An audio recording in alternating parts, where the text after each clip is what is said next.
السلام على سيد الأنبياء والمرسلين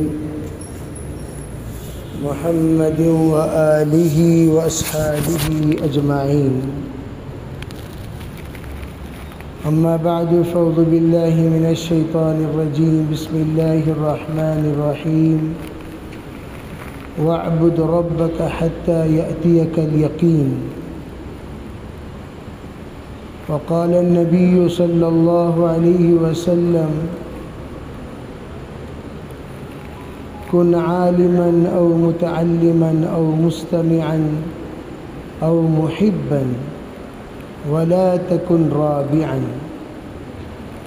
وقال عليه الصلاة والسلام: كونوا من أبناء الآخرة ولا تكونوا من أبناء الدنيا.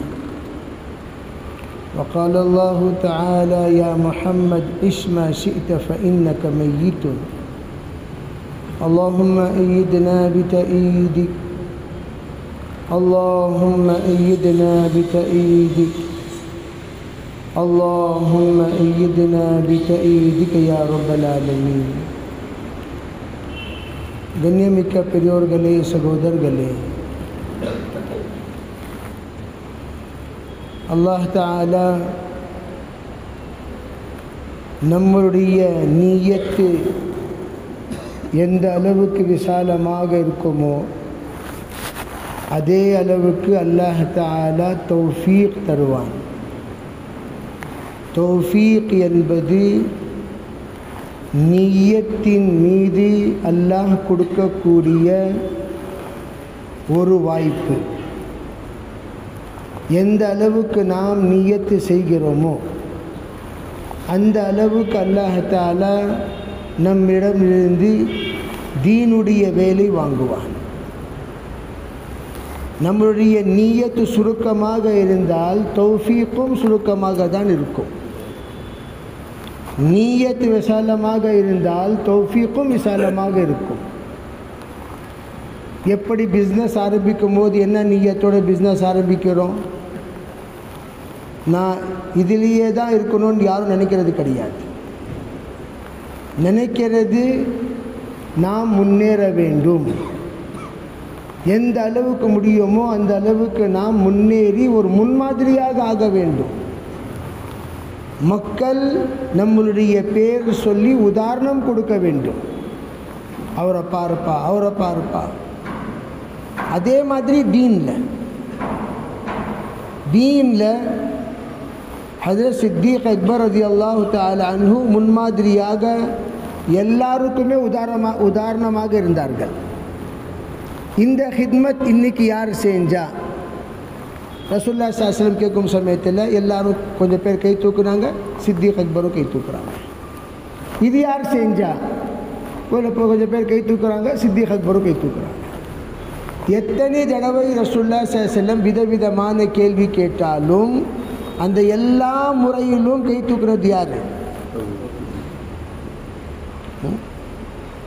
ஹஜ்ரத் Umar ரலியல்லாஹு தஆலா அன்ஹு ஒரு கண்ணு தெரியாத ஒரு வயசான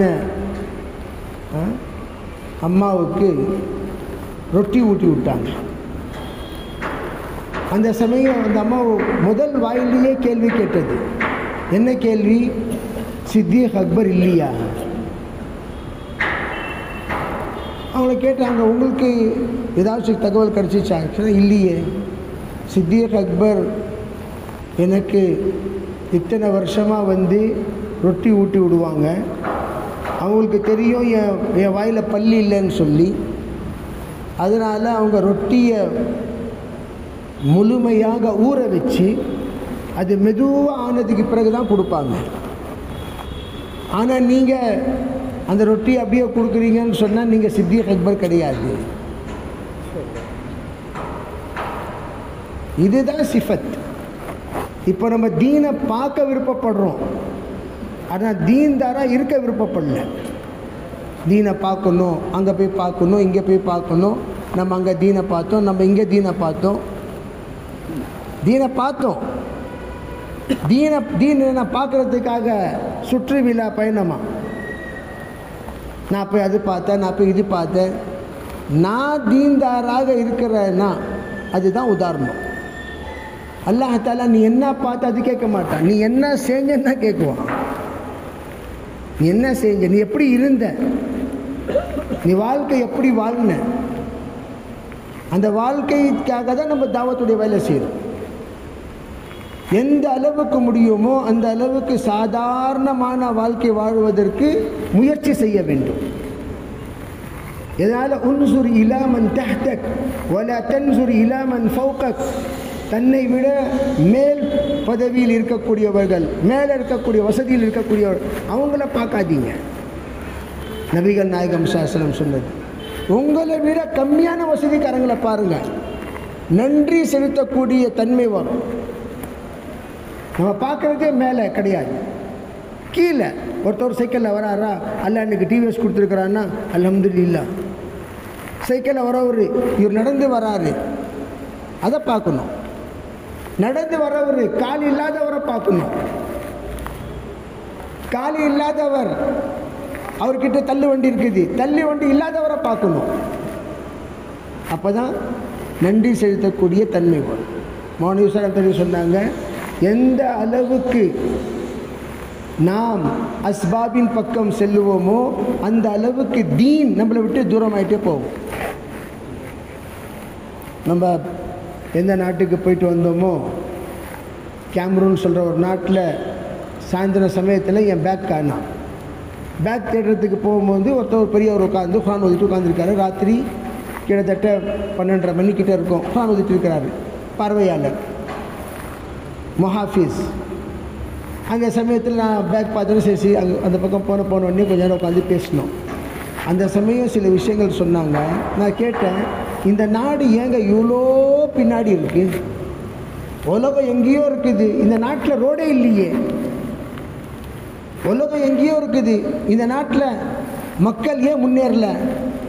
அதுக்காக நீங்கள்லாம் வாய்ப்பெல்லாம் தேடுறது இல்லையா? என்ன ஏது என்ன விஷயம், அதை பற்றி எதுவுமே கவலை செய்கிறது இல்லையா? அந்த சமயம் அவங்க விஷயம் சொன்னாங்க, நாங்கள் எங்கள் நாட்டை இந்த மாதிரி தான் இருக்கணும்னு விருப்பப்படுறோம். நாங்கள் எங்கள் நாடு இந்த மாதிரி தான் இருக்கணும்னு விருப்பப்படுறோம். காரணம் என்ன? காரணம் என்னவென்றால், பெரியார்கள் சொன்னார்கள், இந்த மாதிரி இருந்தால் தான் உங்ககிட்ட தீன் இருக்கும். நீங்கள் மாறிட்டீங்கன்னு சொன்னால் தீன் போயிடும். முன்னேற்றம் வந்துருச்சு, உலகத்தில் வசதிகள் வந்துருச்சு, எல்லா விதமான சலுகைகள் வந்துருச்சுன்னு சொன்னால் உங்ககிட்ட தீன் இருக்காது. தீனை விட்டு நீங்கள் தூரமாயிருவீங்க. எது வரைக்கும் நீங்கள் இந்த மாதிரி நிலையில் இருப்பீங்களோ, தீன்தாராவாகவும் இருப்பீங்க, தக்வா உள்ளவராகவும் இருப்பீங்க. உங்கள் இடத்துல எல்லா விதமான நன்மைகள் இருக்கும். எந்த ஒரு சமயத்தில் தீன் உங்ககிட்ட துனியா வந்துடுமோ அந்த சமயம் உங்களுக்கு தீன் போயிடும். தீன் துனியா ஒரு இடத்துல இருக்காது. அதனால தான் துனியாவை தீன் ஆக்குங்கன்னு சொல்கிறது. துனியாவை தீன். அதை அபூ ஹனீஃபா ரஹ்மத்துல்லாஹி சொன்னாங்க, ஒரு பில்டிங் நீங்கள் கட்டுறீங்கன்னு சொன்னால் பில்டிங் கட்டுறது தவறு கிடையாது. ஆனால் அந்த பில்டிங்கில் நாம் தினமும் ஒரு ரூமில் நீங்கள் ஜிக்ர் செய்கிறீங்க, குரான் ஓதுறீங்கன்னு சொன்னால் அல்லாஹ் அந்த பில்டிங் பற்றி கேள்வி கேட்க மாட்டான். வீடு பெருசாக இருக்குது, என்னப்பா இவ்வளோ பெரிய வீட்டில் இருக்கிறாரு, ஆனால் அவ்வளோ பெரிய வீட்டில் என்ன செய்கிறாரு? ஒரு ரூம்லேயும் குரான் ஓதுறாரு, ஒரு ரூம்லேயும் தொழுறாரு.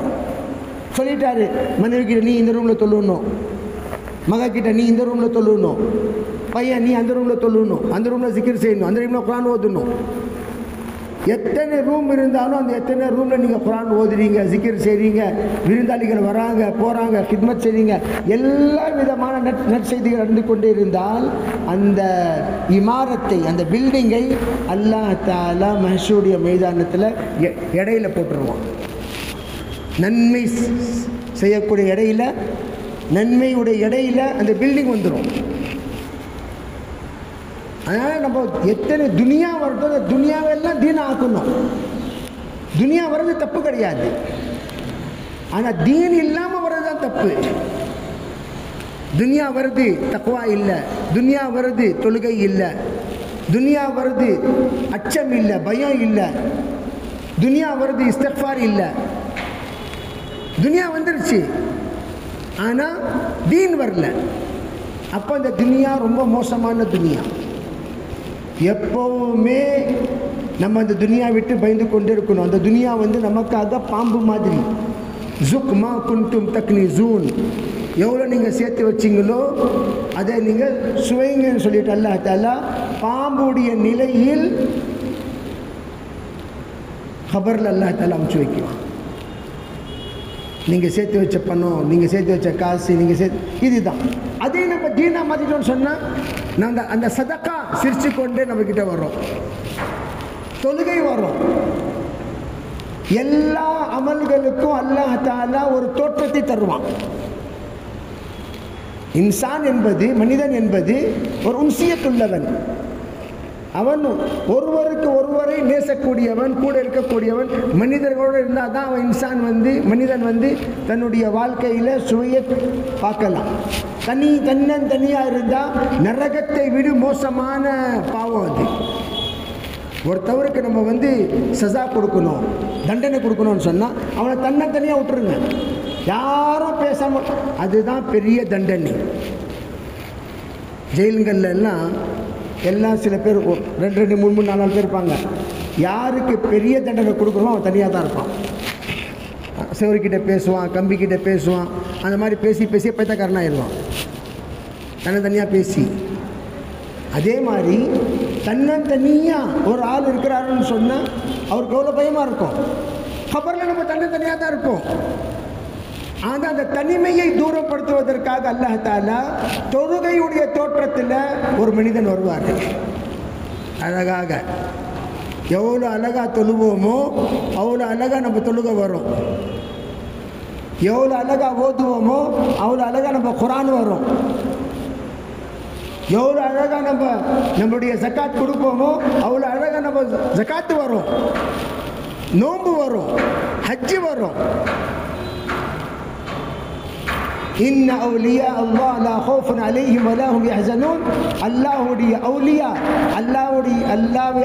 அல்லாஹ்வை பயந்து வாழ்க்கை வாழக்கூடியவர்கள், அவர்களுக்கு எந்த விதமான அச்சமே இல்லை, பயமே இல்லை. ஏன்? அங்கே பயப்படுறதுக்காக அந்த மாதிரி எந்த விதமான சூழ்நிலையே இல்லை. கருணாவுடைய காலத்தில் பார்த்தோம், யாருக்கு கருணா வந்துருச்சோ அவரை தனியாக விட்டு அவர் துனியா விட்டு போயிட்டார், தனியாக போயிட்டார். அதை விட பெரிய மனிதனுக்கு ஒரு தண்டனை எதுவுமே கிடையாது. தனியாக. இப்போ நம்ம மனைவி தூரமாக பேசுது, பிள்ளைங்க யாரும் பக்கத்தில் வரமாட்டேங்கிறாங்க, அம்மாவும் வரமாட்டேங்கிறாங்க, அத்தாவும் வரமாட்டேங்கிறாங்க, எல்லாம் தூரமாக இருக்கிறாங்க. எப்படி இருக்கும் யோசிச்சு பாருங்க. ஒருத்தர் சொன்னார், கொஞ்சம் லைட்டாக அட்டாக் ஆகிருக்கு உங்கள் வீட்டில், யாரும் பக்கத்தில் போகக்கூடாது, யாரும் வரக்கூடாது, யாரும். சரிப்பா, நீ முதல்ல வெளியே போ. அவரை வெளியே அனுப்பிச்சி விட்டு கூட தான் இருக்கணும். நம்ம என்ன 3 நாளில் அல்ஹம்துலில்லாஹ் பாசிட்டிவ் என்னவாயிடுச்சு, நெகட்டிவ் ஆயிடுச்சு. மனிதனுக்கு ஒரு ஆறுதல் தானங்க வேணும். அந்த ஆறுதல் யார் சொல்லுவா? கபரில் ஒருத்தவர் கபரஸ்தானை தேடுறாரு. என்னங்க தேடுறீங்க? இல்லை, எங்கள் அத்தா கபர் இங்கே தானே இருந்துச்சு. நடந்து போயிடுச்சா? கபர் அங்கே தான் இருந்துச்சு, அங்கே தாங்க இருக்குது. நீங்கள் வரல. அந்த கபரில் 2வது 3வது 4வது 5வது போட்டு ஒரு கல் வச்சுருக்கிறாங்க. உங்கள் அத்தா அங்கே தான் இருக்கிறாங்க, எங்கேயும் போகல, அங்கே தான் இருக்கிறாங்க. எங்கே போயிட்டாங்க? எங்கே போகல. கபர் தேடுறாரு. ஏன்? 4 வருஷத்துக்கு அப்புறம் வந்துருக்கிறாரு, 4 வருஷமாக வரல. நம்ம ஒரு நிம்மதியாக என்ன இருக்கிறோம், இவங்கெல்லாம் பார்க்க, யாரும் பார்க்க வரமாட்டாங்க. அந்த என் மகன் வருவான், என் பேரை வரும், எவனும் வரமாட்டான். அந்த மாதிரி ஒரு நல்ல விதமான எண்ணத்தை மனசில் எடுத்துருங்க, யாரும் வரமாட்டாங்க. நம்ம மவுத் ஆகிறதுக்கு முன்னாடி நம்ம கபருக்காக ஈசாலே சவாப், நன்மைகள் எட்டி வைக்கக்கூடிய எல்லா சேவைகளும் வாழ்க்கையிலேயே செஞ்சுட்டு போயிடணும். நான் சொல்கிறது புரியுதுங்களா? தூங்குறவங்களுக்கெல்லாம் எங்கே செஞ்சுட்டு போயிடணும்? நம்ம வாழ்க்கையிலேயே நம்ம கபருக்காக ஏற்பாடு செஞ்சுட்டு இன்கமிங் சோர்சஸ் எந்த இன்கமிங் சோர்சஸ்? கபர் ஒன்று இருக்கு, வீட்டுக்கு இன்கமிங் சோர்சஸ், என் பிள்ளைக்கு இன்கமிங் சோர்சஸ், என் மனைவிக்கு இன்கமிங் சோர்சஸ் ஒன்று இருக்கு, என் கபருக்கு இன்கமிங் சோர்சஸ். நான் வஃபாத் ஆகிறதுக்கு முன்னாடி என் கபருக்கு நன்மைகள் எப்படி வந்து சேரும், அதற்காக என்ன என்ன நல்ல வேலைகள் செய்ய முடியுமோ, தாவத்துடைய வேலை அதுக்காக தான். दावत एदुकाग दावत का काम कब्र में राहत पहुंचाने का काम है. தாவத்துடைய வேலை வெறும் ஊர் சுற்றுற வேலை கிடையாது. ஊரா சுற்றுங்க, நாடா சுற்றுங்க, ஊர் சுற்றுற வேலையா இது. நம்ம வஃபாத் ஆனதுக்கு பிறகு நிம்மதியாக தூங்கணும். அதுக்காக என்ன செய்யணும்? யார் நம்மளை டிஸ்டர்ப் பண்ணக்கூடியவர்கள் இருக்கின்றார்களோ அவங்கள நிம்மதியாக இருக்கக்கூடியவங்களாம் மாற்றணும். எப்படி? வீட்டுடைய சூழ்நிலையை வஃபாத்துக்கு முன்னாடி மாற்றிடணும். அப்படி மாற்றலைன்னு சொன்னால் வீட்டில் செய்யக்கூடிய எல்லா அட்டோலியலுங்கள் என்ன அங்கே வீட்டில் சேட்டைகள் செய்வாங்களோ அங்கே ரிப்பேரி ஆகும். நீ கற்றுக் கொடுத்து தானே அந்த மாதிரி செய்கிறான், நீ கற்றுக் கொடுத்து தானே அந்த மாதிரி செய்கிறான், ஏன்னா அந்த மாதிரி கற்றுக் கொடுத்த. அத்தாலு இல ஷர்ரி கஃபாயிலிஹி, எந்த ஒரு மனிதன் தவறுடைய வழியை காமித்து விட்டு வஃபாத்தாகி விட்டானோ அவன் செய்யாமலேயே செஞ்சவன் மாதிரி. ஏன்? இவன் தான் வழியை காட்டினான். வீட்டில் கொண்டாந்து வச்சது நான் தான் லேசாக சொல்கிறது. வீடை டிவி இல்லாத வீடாக வஃபாத்துக்கு முன்னாடி மாற்றிருந்தேன். இது அந்த காலத்தில் சொன்னது. என்ன சொன்னது? வஃபாத்துக்கு முன்னாடி என்ன வீடாக மாற்றிடணும்? டிவி இல்லாத வீடாக. இப்போ என்ன சொல்கிறோம்? வஃபாத்துக்கு முன்னாடி வீடு தொழுகை உடைய வீடாக, தாலீமுடைய வீடாக, பர்தாவுடைய வீடாக, தீனுடைய வீடாக, அல்லாஹ்வுடைய ஒரு கட்டளைகளை பூர்த்தி செய்யக்கூடிய வீடாக வஃபாத்துக்கு முன்னாடி. இதுதான் கடமை, இது முதல் கடமை. நான் வஃபாத் ஆகிறேன், ஊர் உலகெல்லாம் சுற்றிட்டு வந்துட்டேன், என் வீட்டில் தொழுகை இல்லைன்னு சொன்னால் உனக்கு ரிப்பேரி தாங்க. நான் அமெரிக்கா பற்றி நான் இங்கே கேட்கல, உன் மனைவி பற்றி நான் கேட்கல. நான் ஆஸ்திரேலியா, உன்னை ஆஸ்திரேலியா பற்றிலாம் இங்கே கேட்கல, உன் புள்ளைய பற்றி கேட்குறேன். ஏன்லண்ணா உன்னை அது கேட்குறேன்னா, நான் உன்னை கேட்குறது உன் மனைவி மக்கள். கூ அன்ஃபுஸக்கும் வஅஹ்லீக்கும் நாரா என்ற அல்லாஹ் தஆலா குர்ஆனில் சொன்னானே, உன் தன்னையும் தன்னுடைய மனைவியையும் பிள்ளைகளையும் முதல்ல நரகத்தை விட்டு பாதுகாக்கக்கூடிய பொறுப்பு உன்னுடைய பொறுப்பு நல்லா சொன்னானே, அது மேலே நீ எவ்வளோ அமல் செஞ்ச? இப்போ ரமலானுடைய மாதத்தில் எல்லாமே அந்த பெரிய பெரிய பெரிய பர்தா ஒன்று போட்டுட்ருக்காங்க. எவ்வளோ பெருசாக இருக்குதோ அவரு அதுக்கு போட்டிருக்காங்களா இல்லையா? ஏன்னு சொல்லி கேளுங்க, என்ன சொல்லுவாங்க? இல்லைங்க ரம்ஜான் நல்லா, அதெல்லாம் ரம்ஜானுக்கு அப்புறம் ஜாயிஸா? ஏன்பா ரம்ஜானில் சரியில்லை, ரம்ஜானுக்கு அப்புறம் யார் உனக்கு ஜாயிஸ்னு ஃபத்வா கொடுத்தா? உனக்கு ஜாயிஸ் யார் சொன்னா? ரமஜான் என்பது எதுக்காக? நமக்கு தீன் கற்றுக் கொடுக்குவதற்காக தான் ரமஜான். நாம் தீன்தாராக எப்படி இருக்க வேண்டும், நம்மளுடைய வாழ்க்கை எப்படி இருக்க வேண்டும், நாம் எப்படி பழக வேண்டும், நாம் எப்படி பேச வேண்டும், நம்முடைய பார்வை எப்படி இருக்க வேண்டும், சொல் எப்படி இருக்க வேண்டும், செயல் எப்படி இருக்க வேண்டும், வாழ்க்கை எப்படி இருக்க வேண்டும், 5 நேரம் தொழுகை எப்படி தொழுக வேண்டும் என்று வாழ்க்கை வழிமுறையை கற்றுக் கொடுக்குவதற்காக தான் ரமஜான். ரமஜான் என்பது ஒரு உஸ்தாதாக, ஒரு தாயியாக, ஒரு முரப்பியாக, ஒரு முஅல்லிமாக நம்மிடம் வந்திருக்கின்றது. நம்மளுடைய ஒரு வேலையும் சரிப்படுத்துவதற்காக தான் ரமஜான் வந்திருக்கு. இப்போ அல்ஹம்துலில்லாஹ் நாம் எல்லோரும் ரமஜானில் எப்படி வாழ்க்கை வாழ்கிறோமோ அந்த வாழ்க்கையில் நம்ம ரீசார்ஜ் பண்ணிக்கணும். என்ன பண்ணிக்கணும்? ரீசார்ஜ். 28 நாள் ரீசார்ஜ், 54 நாள் ரீசார்ஜ். ரீசார்ஜ் தனித்தனியாக இருக்கா இல்லையா? அங்கே இயர்லி ரீசார்ஜ் ஒன்று வரும், ஒன்று லைஃப் லாங் ரீசார்ஜ் ஒன்று வரும். நம்ம லைஃப் லாங் ரீசார்ஜ் பண்ணிக்கணும். யா அல்லாஹ், ரமஜான்ல நான் எப்படி இருக்கிறேனோ அதே மாதிரி நான் நிரந்தரமாக இருப்பதற்காக எனக்கு தௌஃபீக் தந்தருள்வாயாக என்று எந்த லாங் ரீசார்ஜ் பண்ணணும்?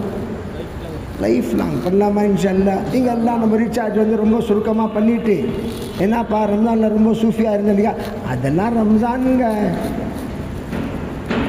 இப்போ ரம்ஜானில் ரொம்ப சூஃபியாக இருந்தியே. அதனால தான் நான் எப்போவுமே ஒரு விஷயம் என்ன சொல்கிறது, தாவத்துடைய சாத்திகள் ரம்ஜானில் முழு வருஷத்துடைய தஸ்கீல் பண்ணிக்கணும். ஒருத்தவர் உட்கார வைக்கிறோமா, முழு வருஷம் சொல்லுங்கள், சில்ல எப்போ போவீங்க, வெளிநாட்டுக்கு எப்போ போவீங்க, பெண்கள் எப்போ போவீங்க, ஆண்கள் எப்போ போவீங்க, முழு வருஷத்துடைய தஸ்கீல் எப்போ பண்ணிக்கணும்? நம்ம ஏன் போய் பேச மாட்டார் ரம்ஜான்? என்ன சொல்ல மாட்டார்? சொல்லுவார் போய் பேசுவார். ரம்ஜானில் போய் பேச நோம்பு வச்சுக்கிட்டு போய் பேசுவாரா? பேச மாட்டார். உண்மை அறிவோம், உண்மை சொல்லுவோம். உண்மை சொல்லுவார். உண்மையை சொல்லாமல் டக்குனு எழுதிக்கணும். ஒரு எழுதி கொடுப்பா, நீ ரமஜான் டு ரமஜான் என்ன செய்வ, தாவத்துடைய வேலை எழுதி கொடுக்க. நீ என்ன செய்வ? நீ என்ன இன்ஃபிராதி அசாயின். அந்த இன்ஃபிராதி அசாயின் நம்ம வருஷம் வெறும் ஒரு மாதத்துக்காக இல்லை, முழு ரமஜானுடைய தஸ்கீல் என்பது முழு வருஷத்துடைய தஸ்கீல். அந்த தஸ்கீல் நம்ம பண்ணிக்கிட்டோம்னு சொன்னால் இன்ஷா அல்லாஹ் நம்ம சாத்திங்க ரமஜான்லேருந்து இப்போ ரமஜான் வரைக்கும் என்ன நியத்து செய்தாங்களோ அந்த நியத்தை பூர்த்தி செய்வாங்க இன்ஷா அல்லாஹ். செய்யலாமா இன்ஷா அல்லாஹ்? அதுக்காக நியத் செய்யணும், அல்லாஹ் கிட்ட துவா செய்யணும், அல்லாஹ் கிட்ட துவா செய்யணும். நான் எப்போவுமே சாதிக்கிறேன், ஷேகுல் ஹதீஸ் ரம்தானே சொல்கிறாங்க, 3 விதமான மக்கள் ரம்ஜான் முபாரக்கில் இருப்பாங்க. ஒன்று, அவங்க பாவத்தை கழிக்கவே பாதி ரம்ஜான் போயிடும், அந்த பாதி ரம்ஜான் தான் ரீசார்ஜ் ஆவாங்க. 2வது, முக்காவாசி ரம்ஜான் பாவம் கழிக்கவே போயிடும், கடைசியில் கொஞ்சம் நாள் ரீசார்ஜ் ஆவாங்க. 3வது, முதல் நாளிலிருந்தே ரீசார்ஜ், அவங்க முதல்ல பாவத்தை கழிச்சவங்க தான். எந்த ஒரு மனிதர்கள் முதல் நாளிலிருந்து ரீசார்ஜ் ஆயிருப்பாங்களோ அவர்கள் கடைசி வரைக்கும் ரமஜான் டு ரமஜான் ஃபஜர் தொழுவாங்க. ரம்ஜான் ரம்ஜானை சொல்லுவாங்க. 5 நேரம் தொழுகக்கூடியவர்கள், குரான் ஓதக்கூடியவர்கள், தாவத்துடைய வேலை செய்யக்கூடியவர்கள், முழு அவங்களுக்கு ஒன்றும் ரமஜானில் ஒரு மாற்றம் தெரியாது. ஏன்? வருஷம் முழுவதும் அவரை செய்கிறாரு. அது மாற்றம் யாருக்குங்க தெரியும்? யார்? சில பேர் பாதி ரீசார்ஜாக இருப்பாங்க, ஜொஹர் அசர் மகரிப் தொழுவாங்க, ஃபஜர் இஷா தொழ முடியாது. சில பேர் ஜும்மா ரீசார்ஜ் ஆகல. அந்த மாதிரி அல்லாஹ் கிட்ட என்ன துவா சொல்லியா, அல்லாஹ் நாங்கள் அரைக்குறையாக இருக்கிறோம். எப்படி இருக்கிறோம்? நாங்கள் பார்க்குறோம். ஒரு தடவை கண்ணாடியில் முன்னாடி நிற்க வச்சு, நான் ஃபுல்லாக தெரிகிறேன்னா, ஹாஃபாக தெரிகிறேன்னா, கோட்டராக தெரிகிறேன்னா அப்படின்னு சொல்லிட்டு நின்று ஸ்கேனிங் பார்க்கணும். தனியாக யாரும் இருக்கக்கூடாது. தன்னை கேட்டு பாருங்கள், ஏன்பா நீ நல்லவனா? கண்ணாடியில் தன்னை பார்த்து என்ன கேட்கணும்? நான் சொல்கிறது புரியுதுங்களா இல்லையா? நீ நல்லவனா? கண்ணாடியில் இருக்கக்கூடிய தோற்றம் சொல்லும் நீ நல்லவனா. அதே கேள்வி கொஞ்சம் மாற்றி பேசும். நம்ம இங்கே கேட்டோம் நீ நல்லவனா, அது சொல்லும் நீ நல்லவனா. லா ஹவ்ல வலா குவத்த இல்லா பில்லாஹ். ஓ, நீ என்ன பேச்சு பேசுகிற, நீ என்ன பார்வை பார்க்குற, நீ என்ன கேட்குற, நீ என்ன செய்கிற, நீ என்ன யோசிக்கிற, நீ எப்படி கவனிக்கிற, ஏப்பா நீ நல்லவனா? அந்த தன்னை நாம் தனக்கு தானே நல்லவன் என்று சொல்ல முடியாத நிலையில் இருக்கிறோம். சமயத்தில் யோசிக்க வேண்டும் பெரியவர்களே, சகோதரர்களே. நமக்கு தன்னை தானே நல்லவனாக சொல்ற நிலையில் இல்லாத சமயத்தில் மலக்குமார்கள் நல்லவன் சொல்லுவாங்களா? மக்களுக்கு என்ன தெரியும்? ஹஜரத் வராங்க, ஹாஜியார் வராங்க, அமீர் சாப் வராங்க, அவ்வளோ தெரியும். அவங்க எப்படி வராங்க, என்ன யோசனையில் வராங்க, என்ன நிலையில் வராங்க, என்ன கவனத்தில் வராங்க, எதுக்காக வராங்க அவங்களுக்கு தெரியுமா? அது யாருக்கு தெரியும்? அது தனக்கும் தெரியும். அதனால் நபிகள் நாயகம் ஸல்லல்லாஹு அலைஹி வஸல்லம் சொன்ன விஷயம் என்ன? தனக்கு தானே ஃபத்வா கேட்டுக்கொள்ளுங்கள். இஸ்தஃப்தி நஃப்ஸக், உங்களுடைய உள்ளம் உங்களை பற்றி தீர்ப்பு சொல்லும். உங்களுடைய உள்ளம் உங்களை பற்றி தீர்ப்பு சொல்லும். அதுதான் சொன்னாங்க யூசுப் ரஹ்மத்துல்லாஹி அலைஹி. நாம் நம்மை நல்லவராக ஆக்குவதற்காக தான் தாவத்துடைய வேலை. நம்ம நல்லவங்களாக இருக்கணும். வேறத்தவங்களும் ஆகிறாங்களோ இல்லையோ, உலகம் எல்லாம் நீங்கள் தாவத் கொடுத்து தஹஜ்ஜுத் குஸாரு, ஷேக்கு, உலமகள், நம்ம குத்திக்கு தும் மாதிரி இருக்கிறோம். நாயுடைய வால் மாதிரி குத்திக்கு தும். வேறத்தவங்களாம் மாறிட்டாங்க, இவர் மாறல. என்ன பிரயோஜனம்? செய்யலாமா? இன்ஷா அல்லாஹ் தௌபா செய்யலாமா? செஞ்சு அல்லாஹ் கிட்ட துவாவும் செய்யணும். அல்லாஹ் என்ன நீ முதல்ல, அதுக்கப்புறம் என் மூலமாக இந்த உழைப்பு என் மூலமாக. மௌனபைதுல்லா சகோதரர் சொல்லுவாங்க, தாவத்துடைய பெரிய நஷ்டம் என்னவென்றால் நாம் வேறத்தவங்களை பற்றி கவலை செஞ்சு தன்னை மறந்துடுறோம். வேறத்தவங்களை பற்றி கவலை செஞ்சு கவலை செய்யுங்க, எல்லாமே கவலை செய்யலாமா? எல்லாம் கவலை செய்யலாம், செய்யலாங்க. தன்னை பற்றி யாருங்க கவலை செய்கிறது?